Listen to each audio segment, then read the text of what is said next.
The briefing room was alive with quiet authority. Large digital screens glowed against the steel-gray walls, displaying classified maps, red-marked danger zones, and flight routes only the highest-ranking officers were allowed to see. The air smelled faintly of metal, coffee, and discipline. Rows of decorated officers sat upright, their uniforms sharp, their attention fixed on the mission ahead. And yet, moving silently among them, was someone no one truly saw. She carried a silver tray filled with steaming coffee cups, her steps measured and careful.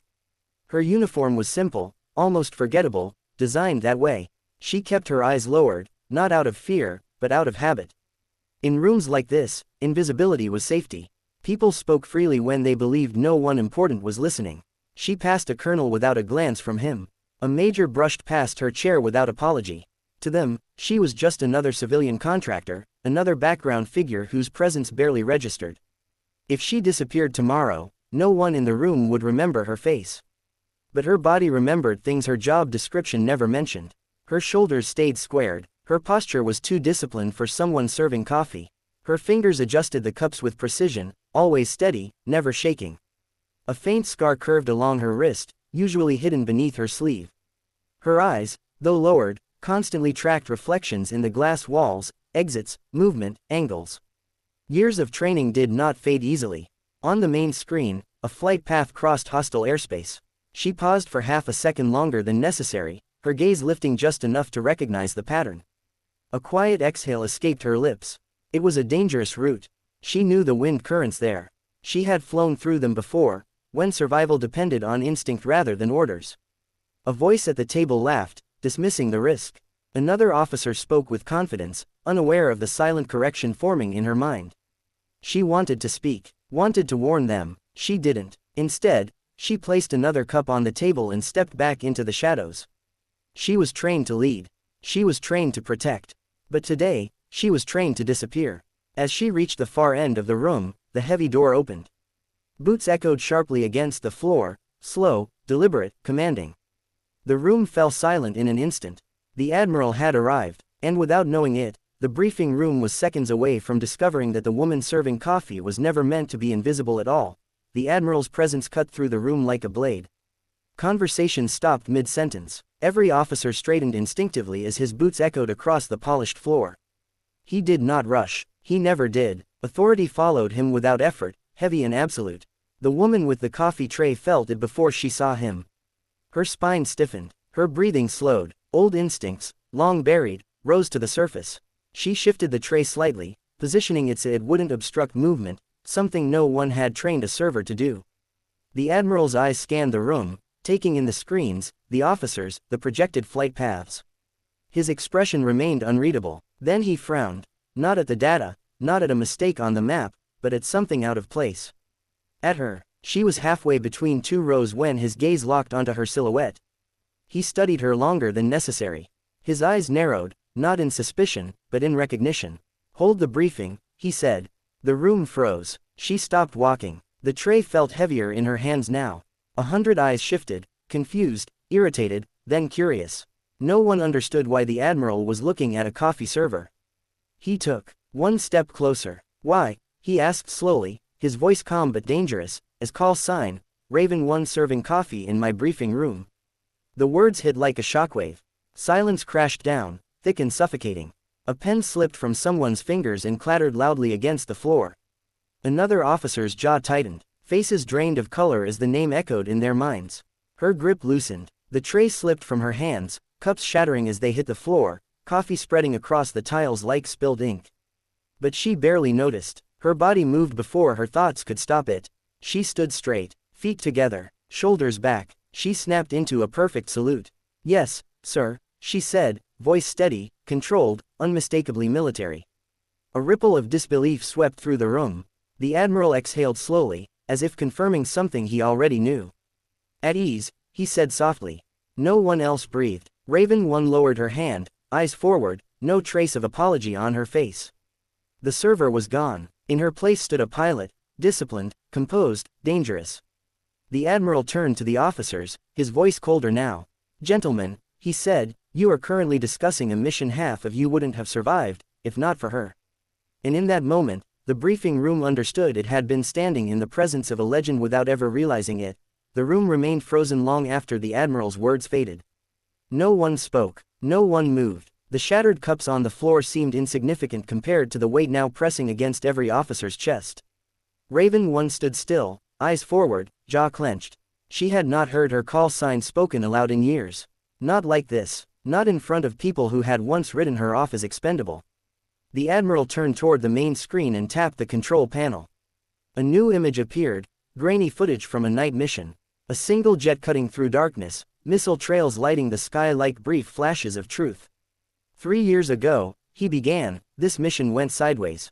Raven 1 swallowed. The memory returned instantly. Radar failure. Enemy lock. Orders changing mid-flight. She had warned them. She had always warned them. She flew in when everyone else pulled back, the Admiral continued. Communications were unstable. Command panicked. The officers watched the screen in silence. She didn't, he said. The footage zoomed in, her aircraft weaving through anti-air fire, too close, too fast. A mistake would have meant death. Instead, she drew enemy fire away from the formation, clearing a path for the rest of the squadron. They all made it home, the Admiral said quietly. Because she stayed behind. Raven 1's hands curled into fists at her sides. And when command needed an explanation, he added, his voice sharpening, they needed someone to blame. No one looked at her now. They couldn't. She followed orders that should never have been given, the Admiral said. And for that, she paid the price. The screen went dark. Raven 1 finally spoke. I was grounded. No trial. No hearing. Just silence. Her voice didn't shake, but it wasn't hard either. It carried exhaustion. Acceptance. They took my wings, she continued. My rank. My name. She paused. Serving coffee was quieter. The Admiral met her eyes. It was wrong. A heavy truth settled in the room. Careers had advanced because hers had ended. Medals had been earned because she had been erased. Raven 1 exhaled slowly. I didn't disappear, she said. I just stopped being seen. For the first time, some of the officers understood the cost of survival. The legend of Raven 1 hadn't ended in failure. It had been buried. And buried things, when exposed, have a way of shaking. Foundations. The Admiral let the silence stretch, heavy and deliberate. Then he turned slowly toward the officers, his gaze sharp enough to cut through steel. This briefing is over, he said. No one questioned him. Chairs scraped against the floor as one by one, the officers stood and filed out. Some avoided Raven 1's eyes. Others glanced at her with something new, unease, regret, respect. The door closed behind them with a final, echoing thud. Only 3 people remained in the room, the Admiral, Raven 1, and the quiet hum of machines that had witnessed too much. The Admiral stepped closer, his voice lowering. You should have never been reduced to this. Raven 1 didn't flinch. I volunteered for reassignment, she replied. I needed to stay close to the airfield. Even grounded, it felt better than leaving. He studied her for a long moment. The scars, the posture, the discipline that never faded. They're facing a mission no one in that room can fly, he said. High altitude, unpredictable winds, enemy systems adapting in real time. She already knew. She had seen the route. Felt it in her bones. You want me back, she said. I need you back, the Admiral corrected. Raven 1 looked at the darkened screen. Memories pressed in, alarms, fire, silence after survival. Last time, they needed a scapegoat. His jaw tightened. Last time, command failed you. She turned to face him fully now. And this time, he straightened, every inch the officer he had always been. Slowly, deliberately, he raised his hand and saluted her. Not in private, not in apology, in recognition. This time, he said, you return with my authority. Raven 1 inhaled sharply. For a second, the weight of everything she had lost threatened to pull her under. Then training took over. She returned the salute, crisp, perfect. Outside the room, whispers spread. The officers waited, uncertain, humbled. Inside, Raven 1 reached down and picked up a folded flight cap resting on the table, one she had never thrown away. She placed it back on her head. I'll fly, she said. But this mission ends with everyone coming home. The Admiral nodded, as it always did with you.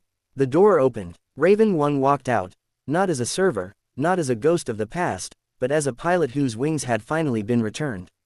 And the room made space for her. The airbase came alive before dawn. Warning lights blinked along the runway, casting long red streaks across the concrete.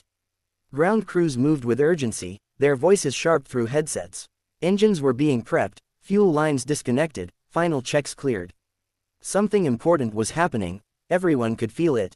Raven 1 walked toward the aircraft as the sun threatened to rise beyond the horizon.